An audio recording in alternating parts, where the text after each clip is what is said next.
my activity down in Union Bay Village was reported to the FBI by a fellow student. I was invited to go to a Communist Party cell meeting down there, and I went. I knew some of the people. This guy was a stool pigeon, and he reported me as likely a communist.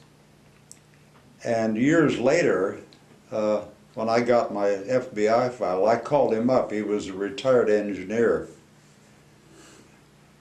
And said, Doug, that was a pretty pathetic thing to do, don't you think? And so forth. And he admitted that it was not the best thing that had happened in his life.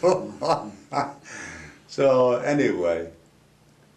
So in your file it said who had reported you? No, it did not. It was all blacked out. Okay.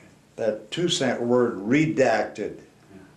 Large parts of my file are redacted, the names of people that reported me.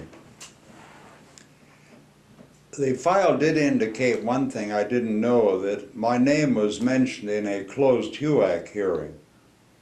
And I got a copy of the HUAC hearings at that time when I found out about it.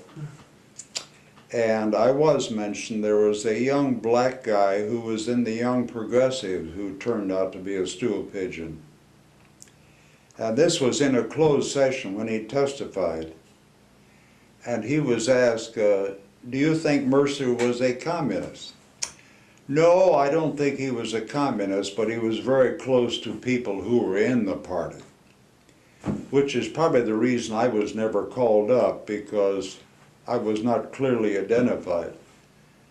But I got all of the crap that goes with associating with communists. I was what they call a fellow traveler. And you can get into as much trouble with that as you can being a member of the party.